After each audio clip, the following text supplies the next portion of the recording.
What is good, YouTube, man? How is everybody doing? Hope everybody's having a fantastic Monday. I believe it's Monday. Yeah, Monday. We are here live.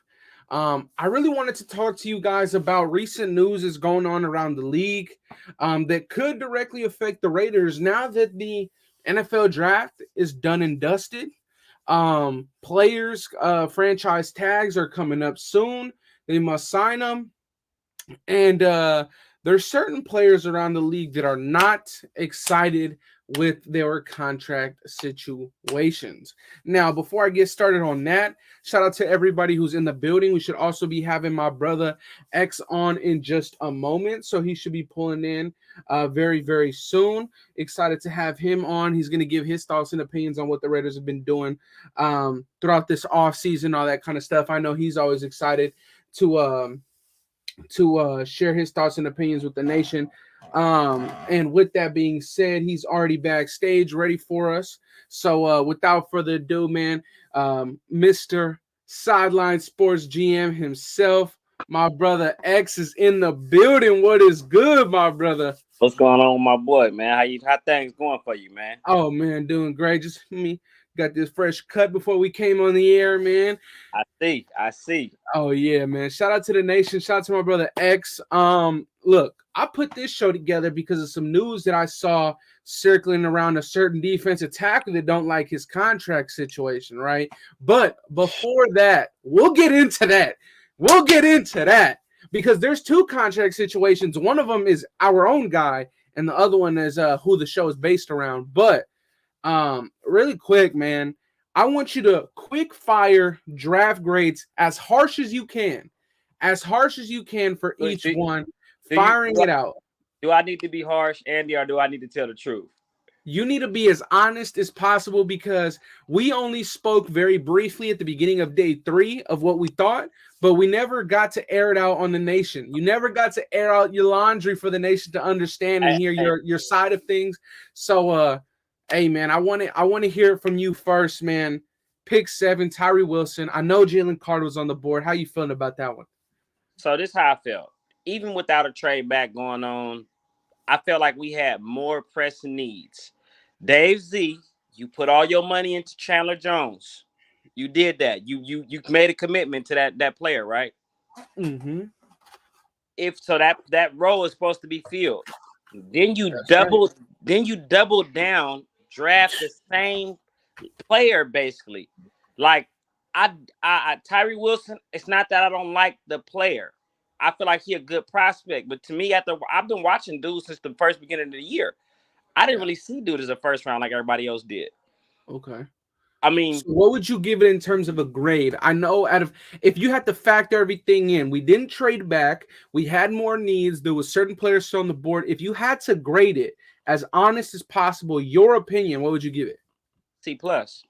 C+ with the listen, overall Andy, you played offensive lineman. I'm gonna tell you this. Look, dude is a good athlete.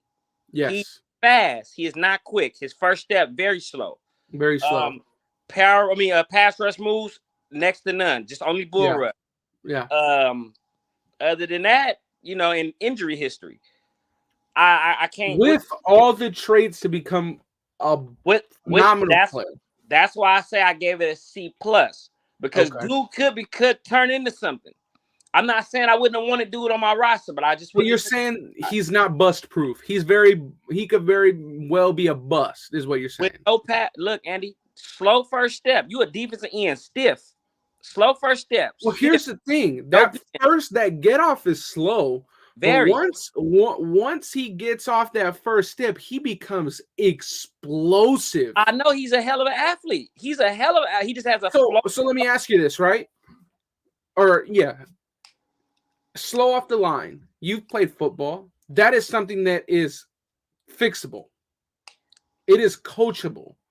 Whether it's losing weight or whether it is grinding that in the lab every single day, every single hour, it is fixable.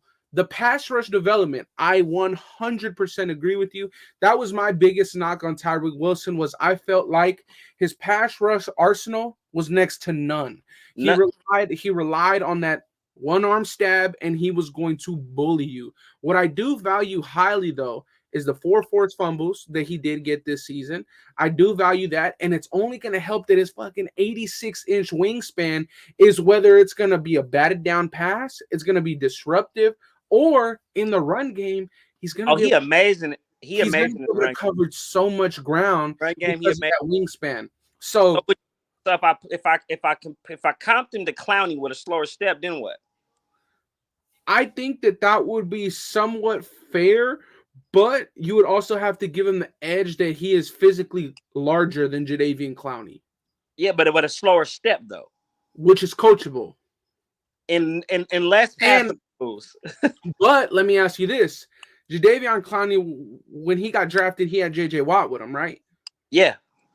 So we have Max Crosby, number 1 in pressures over the last 2 years, and then we have a 100-sack player with Chandler Jones, and maybe he's the best football is behind him, but that knowledge is still there. It is a great situation for Tyree Wilson to get in. So a C+ grade for you.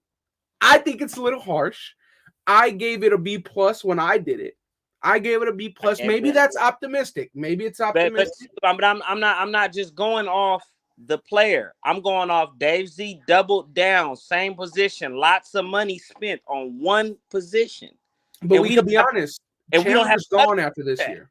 Huh? But Chandler's gone after this. But we don't have the luxury to do that, though. Like that's what I'm saying. We don't have the luxury. So then let me ask you this. I have to know what you feel about our 2nd round pick after we traded up, because for me, this is what I said. I assessed the situation. You know me, at 38, I was like, holy shit, Drew Sanders on the board. You know how I felt about Drew. And then we trade up for 35. I'm like, oh my God, it has to be Drew Sanders. But then they went for the best player at the position. And you can't lie. He is the best tight end in this class. He is the best. Look. So I would say that if you could get the number 1 player at any position in the 2nd round, it cannot be anything lower than a B-.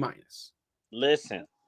But I need to hear your explanation. Again, I like the player. I really like the player. But as far as what we needed, you went out and signed 2 tight ends. You signed. So you want us to draft for need? Look, Andy. We signed 0 bodies on defense in the I agree, but me personally, I think you attack the draft for best player available. To be competitive in this league, we needed standout superstars on defense. Absolutely agreed. City by drafting a tight end, man. You know that, Andy. Come on now. But I do like the player a lot. I do like him, but I don't like him as of right now.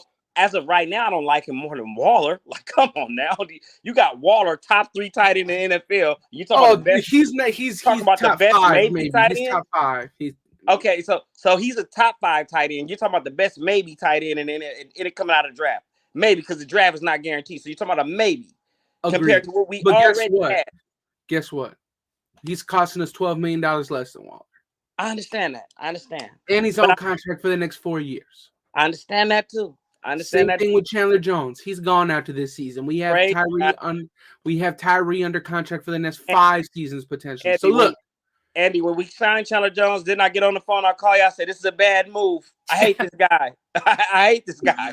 Hey man, okay. So grade wise, what do you give our 2nd round pick then? As again, like I said, I need a grade. Give me a grade. When we had standout defensive players, defensive tackles, defensive ends, defensive fucking linebackers. If you give me the grade. I'm giving it a C+. Oh wow, 2 C+. Andy, when you got Drew Sanders on the board, we need Drew. We haven't had a good linebacker on our team since you was born, Andy. Hey man, I seen Navarro Bowman playing the silver and black, man. Okay, we have, but I'm talking about drafted one. We haven't it's been pretty since before you was born. Yeah, it's been. Could have had one with Drew Sanders. Now he's in Denver. Yeah, now we got to play against him. We also got to play against your boy Dion Henley. Yeah, for the Chargers. And my boy, and my other boy Thule.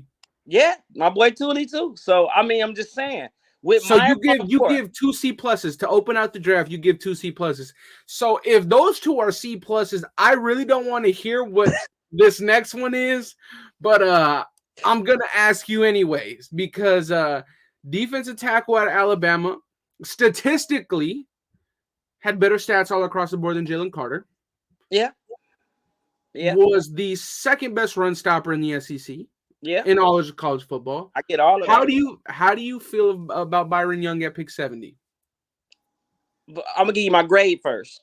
Okay, give me the grade first. That one's also a C plus, Andy. Okay. That's also a C plus. And you know why? I've been scouting dude. You know, I watch college football. I'm an Oregon fan. I'm diehard.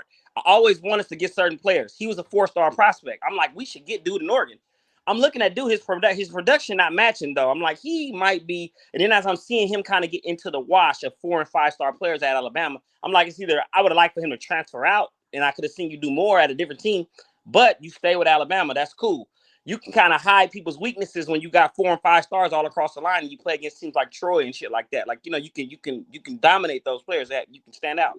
So what I'm saying is, I give dude a C plus based on I know what his talent is, but that was a big ass reach, man. Dude was like a 4 or 5. I mean, dude was like a 5th, 6th round prospect, and we took him in the 3rd. That's reaching. Yeah, I wouldn't disagree on the C plus. I think we actually agree with that. I also gave it a C plus, but the reason why I gave it a C plus, right? And I know some other people gave it fucking A minuses, B pluses. Me personally, I can't do that because there is some good to Byron Young, and the fact is that when the snap count increased, so did the sacks. And Alabama, right? He said it himself. He had to earn his way into the rotation. But here's something that's interesting. He played in every single game at Alabama. When he was there, he played in every single game. And I think that is important to look at. But with that being said, 4 sacks to end the season, I believe 3 or 2.5 of them were when that snap count went up. I believe that this is a good player with good upside that could be a 1st and 2nd down guy. This is why I don't give that's why I give the C plus grade, because the possibility of dude turning into something. The dude to me is Matt Ioannidis. He twitchier than Matt Ioannidis though. Yeah, for sure. But if I had to give like a comp, right, that's like a number 2 DT that could, you know, stop the run, that could occasionally get after the quarterback, I think it's a fair. I mean, you know, I think Matt Ioannidis is a little bit taller though, maybe. Yeah. He bigger all the way around. Yeah, but I also gave it a C plus. This dude can't play nose tackle. Ioannidis could play nose tackle. This dude can't. He 3 techniques. I mean, Ioannidis could, but if that's like if they were trying to rush the passer out of like a 3-down situation. But I also gave it a C plus, so we agree on that one. But now, that was the reach. Okay. But now this next pick 100, this was the Darren Waller pick. This is what we traded. We got out of Darren Waller to New York, and what we ended up drafting 100th overall was Tre Tucker. Now, first glance, I'm like, what in the motherfuck are we doing drafting a wide receiver in the 3rd round after we signed Philip Dorsett, DeAndre Carter, Cam Sims, Jacoby Myers? I couldn't believe my eyes, right?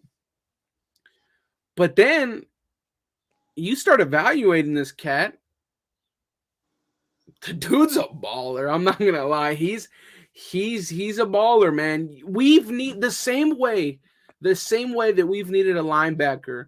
We've needed a player that can catch a bubble screen and take it to the house. Of course. We've needed a guy that can hit a jet sweep and doesn't get tackled after 2 yards. We've needed a guy that's explosive on special teams. So I honestly think that this is a solid pick. Maybe the value or the positional value wasn't the highest. My grade for that was a B minus. What do you give it? A D. Oh. Hey, it's 3rd round, Andy. It's 3rd round. We have 0 prototypical corners on the outside. Everybody we have is a nickel back. And you telling me after we signed 16 fucking receivers, we need to go and fucking double down and draft a receiver in the 3rd round. But here's my thing, X. No. They stuck by their word and they said we're going best player available, and they did that. They did that. They stuck by their word. They went best player available according to their board. Not my board, not your board, but they went best player available. So I don't know if I can necessarily blame it. You good? I can hear you now. All right, there we go. I said for them, they went best player available, right? Whether it was best player available. What happened? Can you hear me? Yeah, I can hear you. I can hear you.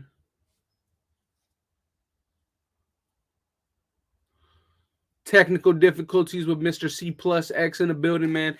It's all good though.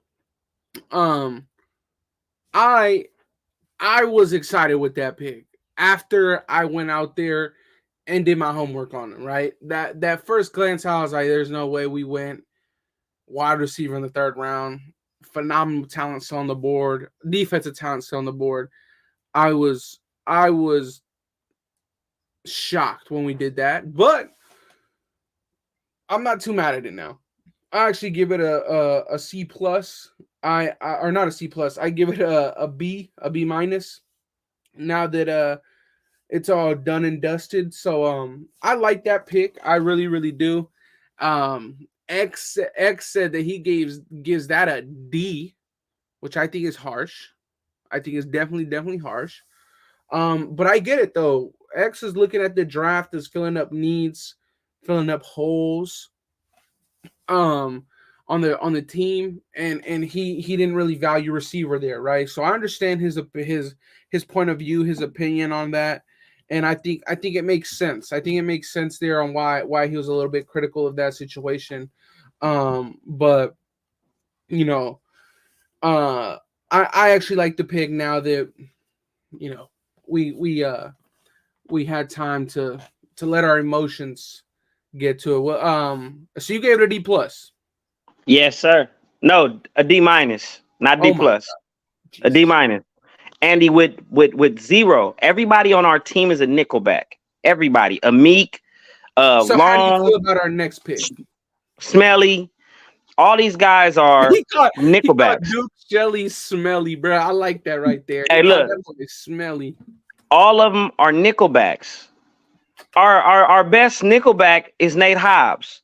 We're going to need him to play outside corner. He didn't look good there, bro. He just didn't. So how do you feel about one of my favorite picks in the draft at 104? We traded up from 109 to go to 104, and we drafted Maryland corner Jakorian Bennett. Now, guy, he's, to me, physical traits off the chart. Led all college football in pass breakups in the last 2 seasons. I mean, he was next to Deonte Banks, so maybe that could take a little bit away from it. But from what I saw against Ohio State, he only had 1 losing reps against Marvin Harrison Jr. Marvin Harrison once. And he did. And I think that's very, very good because Marvin Harrison Jr. is top 5 pick next year, probably. Top 3. Yeah, top 3, top 5. Top 3. So I'm very excited for Jakorian Bennett. Now, hopefully this is the first grade above C plus now for X because we're now in the 4th round in day 3, and I would love to hear what your thoughts are on this. So I really like it. I give him a B minus. I really like the pick. Just made it out to C plus. Hey, look, I really like the pick, but I just don't like the size. You know who he reminds me of? When you watch it, just go back and watch the tape. Go back and watch Fabian Washington at Nebraska. Go back and watch dude. I promise you it's the same fucking player. They're super fast. It's just you cannot. This is the reason why they draft big receivers. You cannot be size at corner. You can't. That's why the big corners got into play. That's why Richard Sherman changed everything with that. But guess what? We're trying to win in our division first. The Chiefs are our biggest threat. They don't have big bodies on the outside. And the Chargers, I mean, they do. Average. They do. Well, they got 2 now, actually. They got Quentin Johnson and Mike Williams. And Keenan Allen. Yeah, Keenan Allen's like what, 6'2", 6'1"? I mean, he's a lot taller than 5'10", 5'9", with cleats. Well, I think he's 5'11". I think Jakorian Bennett is 5'11". By the No, way, no, bro. You're putting inches on it. He's 5'11" with cleats on. Okay, well, yeah, but I mean, and I mean the Broncos got a set of tall receivers with Tim Patrick and Cortland Sutton, right? So yeah, but think about that though. Cortland Sutton, Tim Patrick, I'm not gonna lie, nobody's fucking worried about those guys. They're mid as the fuck, okay? Like they're good role players. Quinton Johnston, unproven. no. I'm not the biggest fan of him. I thought the number one receiver is Jordan Addison, right? Now, Keenan Allen is proven. Mike Williams is either on or off. He's either dropping or catching everything, right? And we know that. Don't forget Josh. I mean, Josh. Don't forget Josh Palmer. Yeah. Yes. Don't forget Josh. Don't forget Josh for yeah. Josh is a dog. And I think they also have the Donald Parham Jr., the tight end that they sometimes. Yeah, they do. The 6'7" tight end that they sometimes line up on the outside. So, yeah, there's that, right? But a B minus is solid. I like that. Now, for me, this next pick was honestly my worst graded pick in the draft. I gave it, I think, like a fucking C minus. I hated the Aidan O'Connell pick. I understand that you want to get a backup quarterback to stay in your system for very cheap long term. Makes sense. It's cheaper than going out there and getting a veteran and signing him for 4 years, right? You're probably gonna have to pay him like fucking $15 million compared to this guy's like $4 million over 4 seasons. You talking about wait a minute? Are you talking about the veteran we already signed? In Hoyer? Are you talking? I'm talking about with Hoyer in with Jimmy G that know the system already. Then you bring in this guy, this mid average ass guy. Brian Hoyer is probably not gonna be here next year. Okay, like I said, then you bring him in. And you bring in Hoyer's number 3. He's always been a number 3 in the Patriots system, always. Yes. So what I'm saying is, you signed a guy already. You signed a guy. You spent money again. You signed a guy. That's exactly why I gave this the lowest grade in my draft is a C minus, barely above a D plus. We traded up to take dude. Dude was all of a motherfucking 6 or 7 round pick. He was gonna be on the board. This is a solid F. Oh my! A solid F, dude. Okay, have you seen him play? We got 3 C pluses, a B minus, and an F. Did you see him play? Yeah. Have you watched tape on him? His best game was 500 yards and 3 picks. I seen his ass get benched. I seen him get sexy. Man, once you get on him, it is over. I'm talking about he cannot handle it. But he had a shitty O-line. When was he the last weapon coming out of Purdue? Or actually, they had wasn't it? Don't say that. Don't say that, because Rondale Moore and David Bell, they had good ones. Yeah, don't say that. Yeah, true. But fuck Aidan O'Connell. My favorite pick of this draft. My favorite pick of this draft comes in the 5th round, though, at 170. Christopher Smith. I gave that shit an A minus. I do. No, he's not my highest grade though, but I do give that one a solid B plus. Like Christopher Smith did his shit. I gave that an A minus. He don't test well though. He don't test well. He's a bit undersized. He sucks against the run. But he's not great. He's not good rookie. He's not good stopping the run. The good thing is that he's willing to come downhill though, right? Like he is willing to do that, right? In the NFL, you'd hope that the fucking front 7 will get there before your safety does, right? Front 7? What front 7? What front 7 are you speaking of? Bro, what are you talking about, bro? Divine Diablo, Robert Spillane. Come on now, Andy. But, I'm not gonna hate on it. You know, Tillery and Nichols. I gave it an A minus. I loved it. I gave it a B plus. I like dude. I do like him. He plays center field very well. But if you just think, if he plays center field that good, then what we do with Morick? He's a waste. Here's what I said. I said that now that we're in year 2 of Patrick Graham's scheme, and I'm not sure how you actually feel about Patrick Graham's scheme so far, but my thing is with Patrick Graham is that last year he played with what he had. This year he's playing with guys he's actually going to try and mold his scheme around, right? And I think that we're actually going to play more two high safeties. I don't think that we're going to try and go out there with just one safety over the top like we did with Deron Harmon.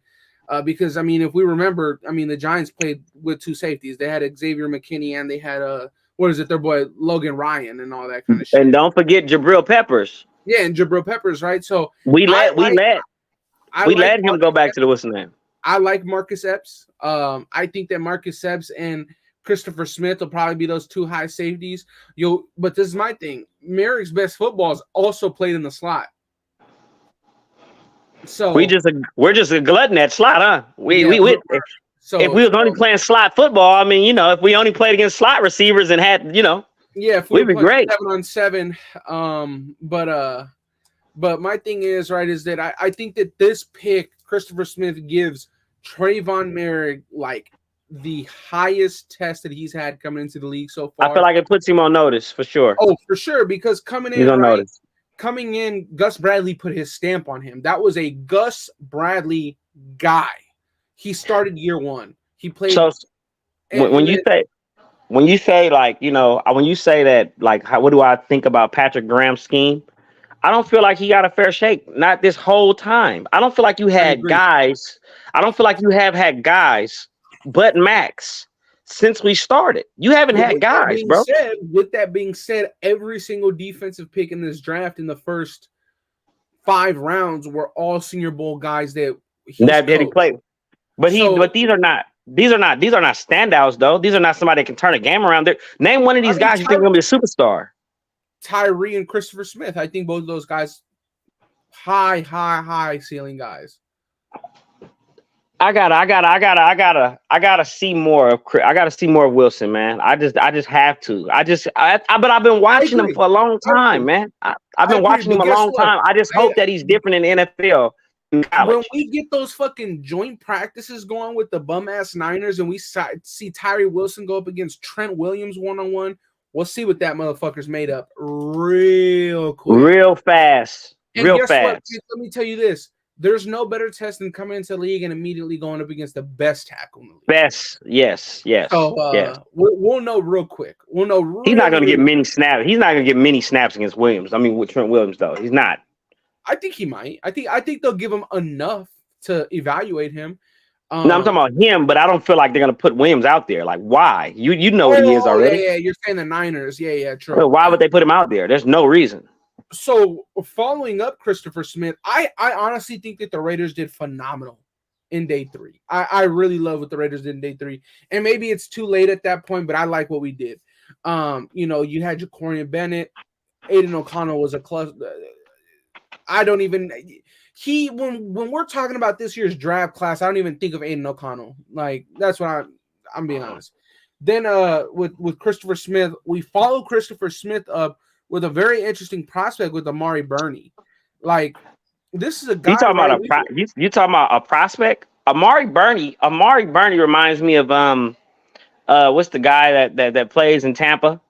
It's not, his name's slipping my mind right now. Not Levante David. Hey, the guy can cover. He doesn't bring the wood, but he can cover anybody. Like, he plays a good game, bro. Like, I wanted Miller. I wanted Ventrell Miller. So I watched a lot of their games. And once I started seeing, I said, Ventrell Miller's not the best linebacker on this team. It's Burney. Burney's the guy. He's the guy. Cox and all that, they don't have nothing on Burney. Burney's the guy. He can actually play. Indeed, I think he's going to be a better NFL prospect than a college prospect, if you know what I mean. Like, you know how players, they don't really translate in college, but they are good in the NFL. I feel like if we give him action, because right now, to me, you could stack him up against Dion Diablo. He's not that, like, I feel like his upside is better. I think they're similar, right? So my thing is that with Diablo, his progression started once he got into the league, and Amari Burney's progression is already where Diablo's at right now. And the reason why I say that, right, is because Diablo made the transition once he got into the NFL. Burney made the transition in 2019. He's had 3 years to learn the linebacker position. And it showed. The dude has 7 sacks, 4 picks. Like, playmaker. He has production. And Amari Burney, like you said, former safety, former DB, he can cover. I've seen him go downfield one-on-one with Georgia's best tight end and get a pick on Stetson Bennett. I've seen him make a game-diving interception. That's all shit that linebackers don't usually do, right? Yeah, but it's suited for the passing league. His game is suited for this. Definitely. And I like that pick a lot. I think I give it a B+ or an A-. I really, really like that pick, not just because of where he could turn into, but what he already is right now. He's a prototypical weak side linebacker, if you're going to put it there. And on top of that, he could play in the middle of the field if you need him to. He could be that guy. He's not great at block shed, though. He's not great at stacking shed so far. On the weak side. That's why you put him on the weak side, right? He's not great at stacking shed so far. So my thing is that with that being said, right, he's even a guy that if you just drop into a cover 2 and you need somebody to go deep in between those two safeties over the top, he can do that. He can do that, and he understands the coverage. Exactly. Yeah, he understands it very, very well. So I like the Amari Burney pick a ton, if I'm going to be completely honest. I like that one. And shout out to Payson. He said Merrick played his best ball as strong safety. Yeah, in the NFL, he played his best ball as strong safety. In college, he made his money at the slot, right? As strong in the league, he kind of was put there because you got Daron Harmon, who's more reliable in the back end, and then you let go of Jonathan Abram, who couldn't cover for his life in the middle of the field. So they put Merrick there. He got more plays on the ball. But, yeah, I mean, essentially that's all it is, right? I mean, when he was in the box as a strong safety, we were just in a big nickel, right? And that's same shit. I mean, it's just a big nickel with a strong safety at the slot spot. So, yeah, you're right, Payson, but at the same time, it's the same shit, you know? He was just that big nickel, right? And there's still packages where Merrick could be out there, and so could Christopher Smith, and so could Marcus Epps, right? All three of those guys could be out there when you play teams like the Chiefs and the Chargers, that they're gonna air out, right? When you go into that dime set, you can have 2 guys on the inside, 2 guys on the outside, 2 guys over the top with a fucking sub linebacker as a safety and your best coverage linebacker all out on the field, right? You'd have so much different options there. But I appreciate that, Pacey. That's a good thought right there for sure. But yeah, I like Amari Burney. And to end off the draft, I also like what we did with the draft there in the 7th round, getting another defensive tackle with Nesta Jade Silvera out of Arizona, right? We know that he transferred from Miami. He had some issues over there in Miami, but he's just like a very, very physically overpowering guy. Imposing player, yeah. Like he makes his presence felt immediately. Like he's the kind of guy, like if and I never played at a high level in football, right? But when I did play, right, it's like, you know, it's going to be a long fucking day when you play a guy like this. Like, it's like, oh my God, this is the kind of game it's going to be. Like, you got to bring your A game every single time against him, because he will like. But I still rather have Eli. I still rather have Eli Ricks. I'm just saying, I'd rather have Eli Ricks. Like a 4'6", 4'7". Hey, look, but he's prototypical size. Like, I need to take a shot on all-star players. Like, look, you're not rated a 5-star player just because they're talking about you. You're rated a 5-star player because you got the skill set. True. Okay, so why not take a flyer? So what do you think about Nesta Jade Silvera as just? I do like him. But I just, like I said, it was just a lot of it was who was on the board at the time of picks. That's what I see when I see you picking over. I remember one time specifically, it was 2 players that I like a lot. I liked it. What's his name, man? Damn. Drew? Slipped my name. He's from Sacramento. He played running back for Oregon. Or Ontario Smith. Uh-huh. Ontario Smith, was on the board. Justin Vargas was on the board. Of course, the Raiders took Justin Vargas. And Ontario Smith was a fucking asshole. So it was good not to have him on our team. But at the end of the day, I still liked that guy. But it was another time, I remember when I watched a player, and I'm talking about I was salivating over this player, and we took a lineman named Paul McQuiston. That's what we took. You know who we took him over? Was still on the board? Devin Hester, bro. Like, so I'm like I don't like when that happens. Like, my boy, like we took Cleveland Ferrell and we could have got Devin White from Josh Allen. Like, it was players that when you draft players in front of other players that But that's not this it's like regime though. But that's not this regime. But what I'm saying, but we did a lot of that this draft, and that was the reason why I gave this draft a lower grade, because it's players on the board. Overall, what do you give this draft as a whole? As a whole, I'm giving it a C+. So day 3 really helped it out. Yeah, day 3 was the best part of it, but I still, even with day 3, because I'm into it, bro. Like, I'm into it. I seen what was left on the board after the draft was over. What's your highest grade of the entire draft? My highest grade of the draft was Amari Burney. That was my A- grade. That was my highest one. Well, him and Bennett. Bennett and Smith, like, those are great picks. But I wasn't a fan of the first couple picks. But I'm not saying that Wilson is a bad player. I'm not saying that Myers is a bad player. I'm not saying that none of these guys are. I'm Tucker. Tucker was like, that was a D. And fucking Michael Myers on the team, bro. Like, that's dope as fuck. That was my favorite part about it. I love scary movies and shit, but that right there, like, we didn't need dude at that time. We need corner. This is my thing. I'm like, y'all building all this shit and all these slot receivers. I don't need all that. I need a strong defense this year. I don't really care about this year. However the year plays out, it plays out, because you have Caleb Williams, you have Drake Mays on the board next year. We didn't take a quarterback. I'd be goddamn if I got Aidan O'Connell lining up as my starting quarterback, and I got fucking the Denver Broncos trotting out Caleb Williams. I'm gonna fucking be fucking sick, bro, because we're not beating them with that shit. So, okay. So that's what you gave the draft. Now, really, really quick, because I know we can ramble about this forever. Ideal contract length and amount to bring Josh Jacobs back. What would you offer him? Your name is Sideline Sports GM. You are Dave Ziegler right now. They hired you for one fucking day. You can make one transaction within the Raiders. You chose Jacobs. What are you doing? I am giving him a 4-year, $48 million contract right off the bat. That's an overpay. No, it's not. He's only getting paid 12. Look. When you got Cook, you got what's the guy in New Orleans? Yeah. You got Cook. He's about to get traded.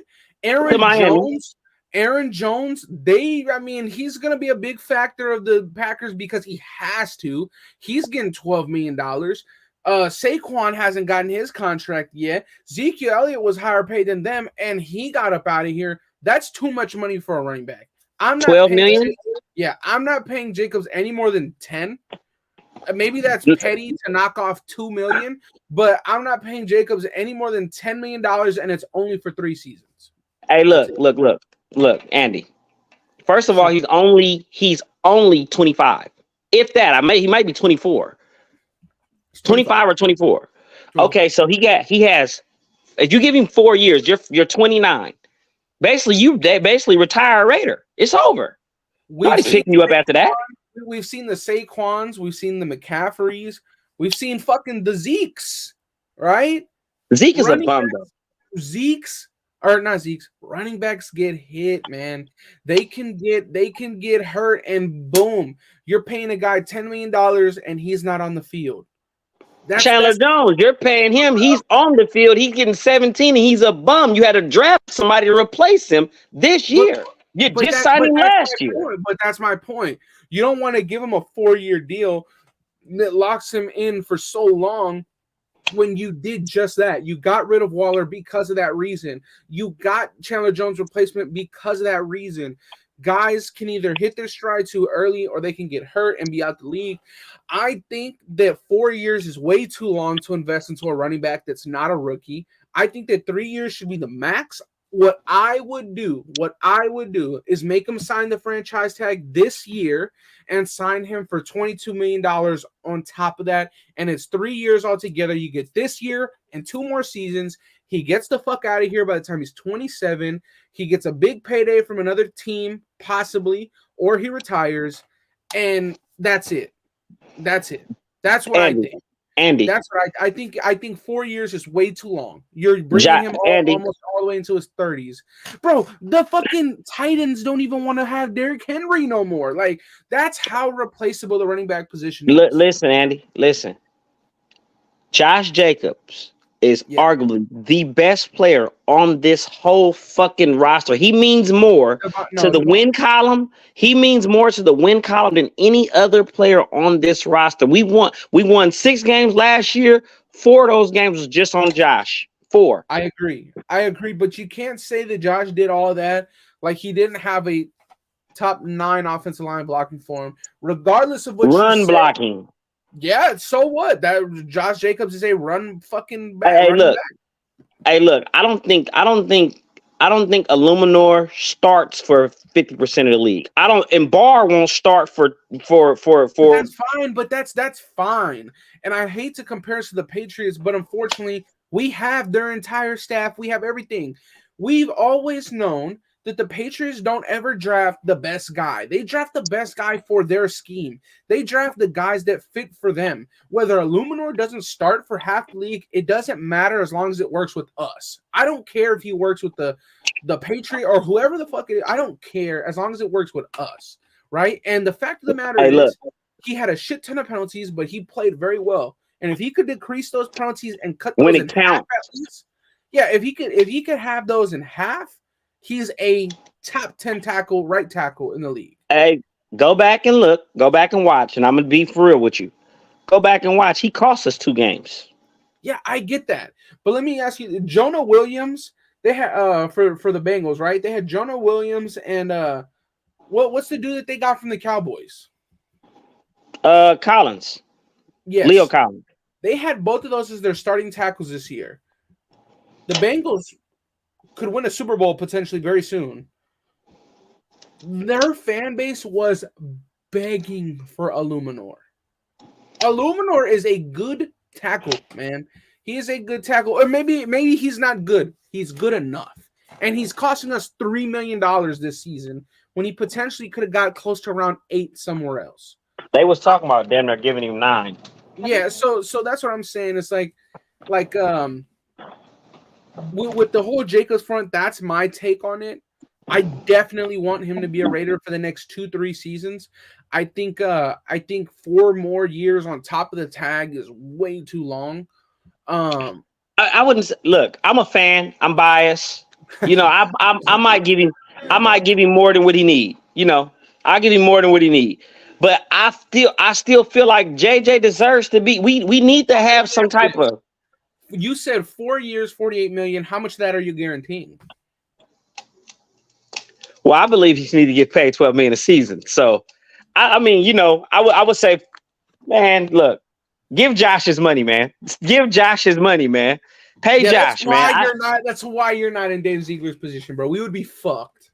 No, I would just pay Josh. I don't care about other people. Josh, Max, and Adams. That's it. Everybody else can kiss my ass.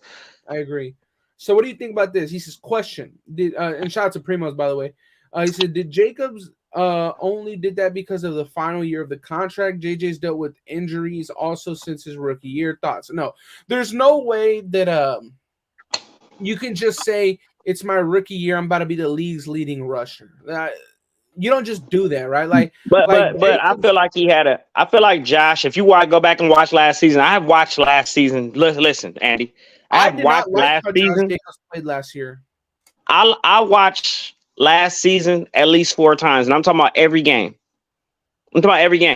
I binge watch when I'm not at work and I'm bored. I binge watch the Raiders games. That's what I do. So when as I'm sitting here looking at it, and I'm like, to be honest, he played like shit last year. Who, Josh? Yeah, Josh Jacobs. Not this 1,800-yard season. The year before that, when he had 800 yards, he played like shit. Hey, he was all types of nicked, and I don't feel like that. But he won the last five games for us that year. He got us to. If we didn't have Josh, we don't go to the playoffs. I promise you, we didn't the year before. I agree. Because I'm not gonna lie, my boy. I'm a Derek Carr guy. My boy Derek Carr played like shit those last 5 games. He was fumbling the goddamn football way too much that year. Yeah. And he decided that he thought he was a east to west runner that year and kept trying to bounce everything on the outside. Because we obviously let our offensive line walk. I didn't understand what Gruden was doing with that shit. When you trot out Parker in Barr, I feel like you're in fucking trouble. Yeah, Jacobs was pissing me off that year, though. I'm gonna be honest. Then he came out of here and did what he was doing his fucking rookie season, and he looked great. But Jacobs been doing that for the last 22 games. Go back and look for the last 22 games from that last 5 to this last 17. He dogged out those whole 22 games. Yeah, I just wouldn't pay him that much money if I'm being honest with you. And I get it. But I'm paying the man though. Yeah, for sure. But if Saquon's market is this fucking low, Josh Jacobs can't make no fucking $12 million. Saquon. So are you saying that? So right now, Saquon Barkley, when healthy, is better than Josh Jacobs. You cannot deny that. Sorry. They're both healthy. You say both of them are going to play 17 games with. You're taking Saquon. If you're not, you're smoking crack. But Saquon, to me, I'm a big Saquon fan. Running back is my favorite position. He's more explosive, more elusive. But he don't run up the gut as hard though. Like Saquon plays smaller than his size would suggest. You would think Saquon would be running people the fuck over. Honestly, they've both played with really shitty lines throughout their career. Saquon has played with worse offensive lines and's had the bigger plays throughout his career. As a receiver out of the backfield, catching the ball and shit, yes. Even on the ground. Saquon physically is just better. So if his market is this low, there's a reason why Josh Jacobs hasn't gotten his contract yet. Dude, we saw who was Jamal Williams get $2 million this year? Dude, did he only get $2 million to go to? They paid him pennies. But he's okay. He's good in the red zone. Yeah, he's good in the red zone. There's an 800-yard rusher, and then there's the 1,800-yard rusher with Jacobs. The drop-off is significant, but so is $12 million to $2 million. There's a significance there, too. So my thing is, pay Jacobs 100%, but make sure it's reasonable. I just feel like right now, who else you paying? Like, what else are you doing? That's what perfect thing to say. Because guess what? Back in 2019, I was hurt when Quinnen fucking Williams went 3rd overall, 1 pick before the Raiders. Now, this is a guy right now that after Jeffrey Simmons got $94 million over 4 seasons, and after Dexter Lawrence got $90 million over 4 seasons, he's due for a big payday, and it's looking like the Jets are not trying to give it to him. So, with that being said, this is a guy who had 2.5 sacks his rookie year, 7 sacks his sophomore year, 6 sacks junior year, 12 sacks last year. Dude's gonna get paid. The Jets are not stupid. You don't bring in Aaron Rodgers to fucking play games, bro. They're bringing Aaron Rodgers for a fucking title run. You don't make a title run without Quinnen Williams. You have the defensive coach, all this shit. You're not really paying anybody but fucking Aaron Rodgers right now. They're gonna pay that guy. I don't give a. It's in the news right now, but it's in the news because he wants a fucking deal. He's gonna get paid, bro. This is a pipe dream all the way. What would you give up for him? I mean, as of right now, y'all, it might shock y'all. As of right now, and I know the Jets don't have a reason because they're kind of stacked at the position, but shit, trade Josh. You're gonna waste his career anyways. Trade Josh. I mean, I don't think they would just take Josh for Quinnen. I don't think so either, but I'm just saying, like, if you give him Josh Jacobs and a first. I'm not giving up a first. At this next upcoming draft, I'm not giving up anything considering the first if I have action at that fucking player out there. If I got action at Mays or Williams. I would give up a first and a third. Listen, Andy, I'm not taking Quinnen Williams at year 5 over Caleb Williams at year 1. No. Dude, but what if we're like middle of the pack at like 12, dude?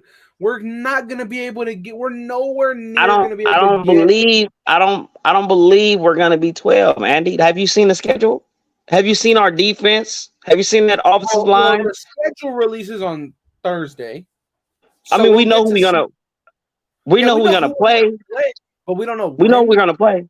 Yeah, but I'm just saying, like, so we got like Kansas City twice. We haven't beat Kansas City with way better roster. We haven't beat Kansas City. We can't beat you. That's not happening. Did Airbnb finally leave? He finally left, but come on, Airbnb's not calling those plays, man. It's all Andy. Yeah, no, yeah. Big Red's doing all that work. He's doing that. That's why Airbnb haven't got a job, because they know that Big Red's doing the work. You're just the guy holding a piece of paper with the logo on. So what do you think Quinnen Williams is worth? Of course, 2 firsts. Dude could be different, man. So in terms of money, you think he's worth $25 million a season? Because that would be how they're paying defensive tackles and shit like that. And Khalil Mack is getting like fucking what 27 or some shit. Yeah, he's worth a lot more than Leonard Williams. Yeah, because Leonard Williams getting paid like 18. Well, this season, because of how much they restructured Leonard Williams getting $33 million this year. You feel me? So why not? But my thing is that because if Jeffrey Simmons, do you think that Jeffrey Simmons is better than Quinnen Williams? No.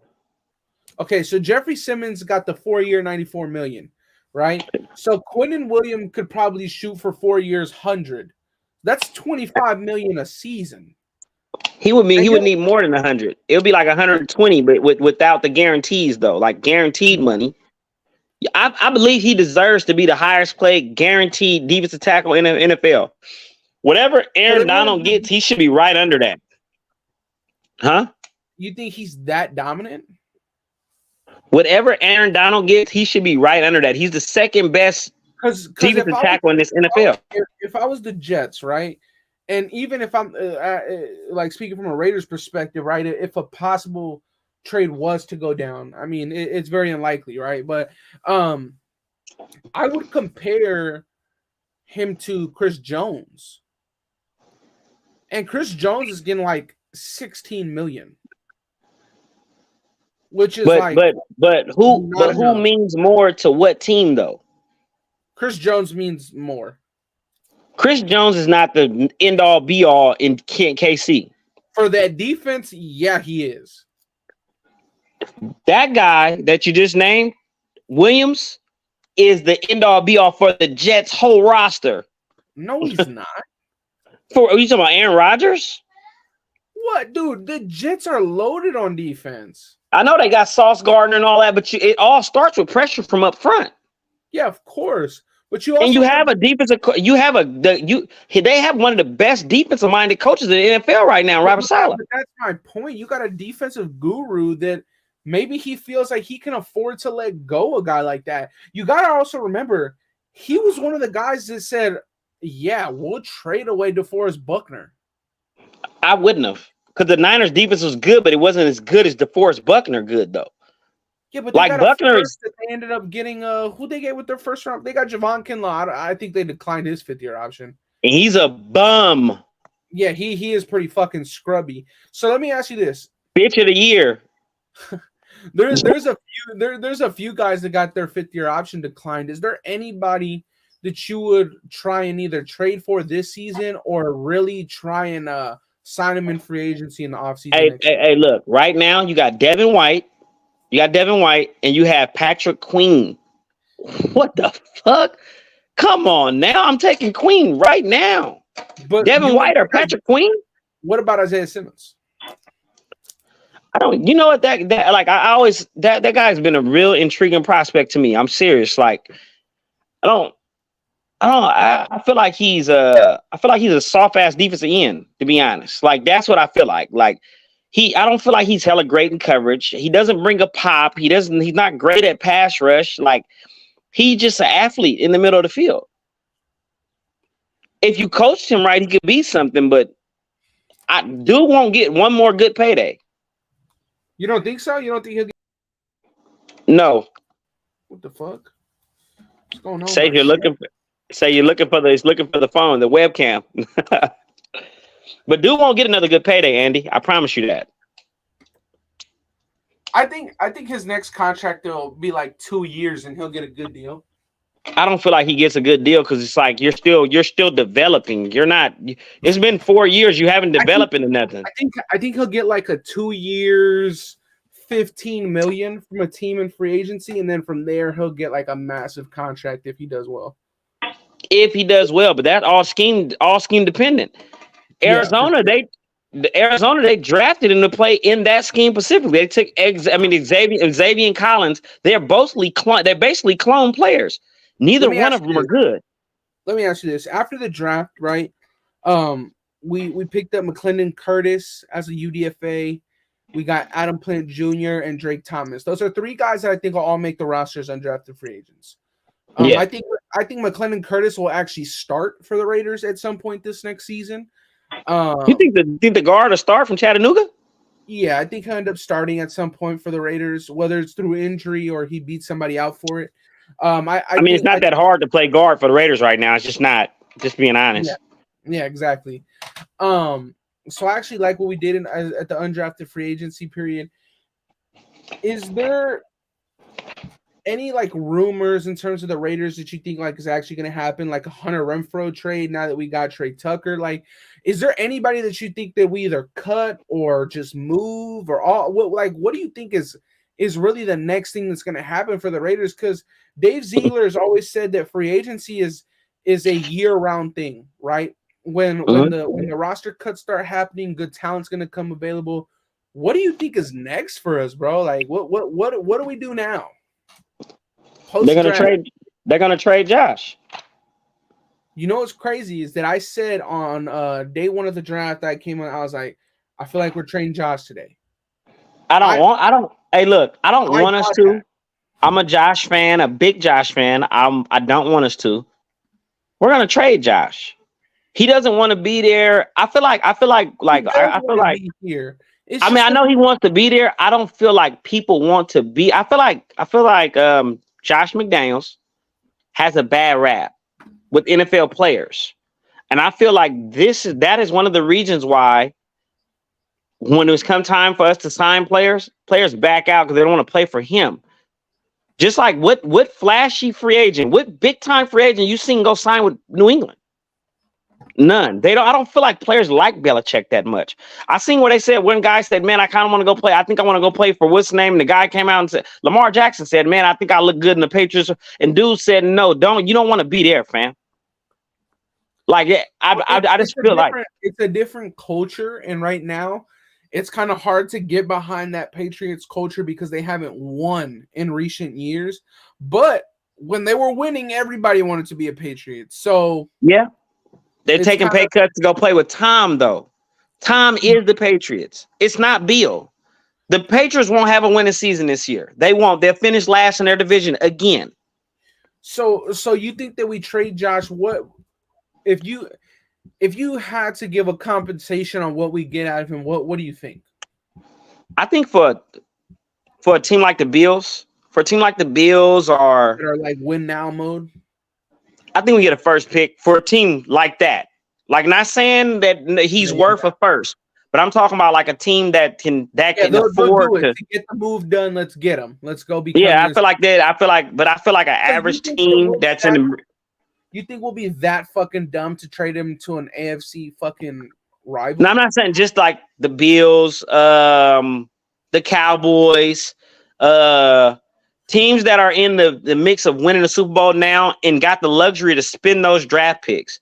Like Philly? Shit like that. You know, when you take Kaylee Ringo over Aidan O'Connell, that type of team. Yeah, that type of team. That type of team. Kaylee Ringo's ass though, so he's better than O'Connell. Straight F. Better than O'Connell. Well, O'Connell actually impacted the team in a different way, but Kaylee Ringo sucks. Hey, look, I'm taking him over O'Connell. Unless you literally have Hall of Fame coaches coaching Kaylee Ringo day in and day night to actually produce him into an NFL corner, he's going to get smoked. Hey, not behind that defensive line. Not behind that defensive line. Behind that defensive line, they're going to hit his ass with a double move, and he's going to be looking to the left while the receiver's going to the right. That fucking dude is ass. Hey, look, Georgia defense was real good, wasn't they? Yeah, duh. Okay. That's all I needed to hear right there, Andy. Their defense is good, right? What round did he get drafted in? Huh? What round did he get drafted in? I think the 5th. We the 4th round, right? And all of his Georgia brothers got drafted before him. Not Smith. Smith got drafted after. Don't forget that. That's fine. Okay. Smith got drafted after. That's a safety, though. I understand. There's a lot of safeties that was there. You know, I'm just saying, instead of O'Connell, you got Antoine Johnson. He was still on the board, right? Antoine Johnson was still on the board. But here's the thing, right? Looking how the board, like, now that we saw how the board played out, right? Everything that we're saying would have actually been a reach. Because if we would have got Antonio Johnson in the 4th, when he went in the 6th, that's a reach. If we would have got Drew at 35 when he went at 67, that's a reach, right? If we would have got all those are reaches, right? So it's like technically these guys did good. So Andy, you're telling me right now, O'Connell, if he would have went out a year and a half ago, he would have been a top 3 round pick. Andy, so you would be lying if you said no to that. Andy, listen to me, Andy. You got quarterbacks that make receivers, and you got receivers that make quarterbacks. When you got Rondale Moore and David Bell, dude, Bell didn't do shit this year. He didn't, but he played for Cleveland. So what? Amari Cooper went stupid. You're playing behind Coop for one. For two, you're not. I mean, you're not going to be a nobody with players like Coop in front of you. No, you're not. And who did they have at quarterback again? What, Jacoby Brissett? Fucking Deshaun Watson. No, they had Brissett for a long time. Deshaun Watson to get back to the week 11, week 12. Yeah, true. But still, that's enough time to make an impact. One of a player that I've been pounding the table for since he got drafted in 2019 was Isaiah Hodgins. He didn't get his opportunity as a wide receiver at all with the Buffalo Bills. He went to the Giants and he made a name for himself there. The only reason why I like this guy so much is because that's my coach's son. So I literally know this guy personally. I've seen him.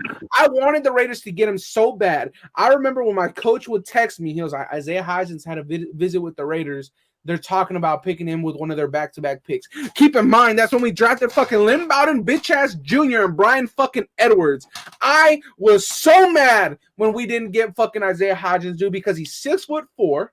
He's 6'4", can run his routes, and he was the fucking Pac-12 leading receiver in that year, and he went in the 5th round. We should have got Isaiah Hodgins when we had the chance. He's now in the Giants. He's going to get paid soon. Fuck. Look. LJ Skinner, Jordan Battle on the board. Like, you know. I don't really like the dude from Boise State. Who's the dude from Boise State? Skinner. Yeah, I just felt like his frame is so oddly proportioned for a safety that he looked like a fish out of water in the backfield or in the back end. In the back end, but he's 6'4" and he's like 210. He's a weak side linebacker. That's all he is. Yeah, I get it. He's like a wannabe Cam Chancellor, but Cam Chancellor didn't look bad in space. Like, he looked good in space. Jalen Jones.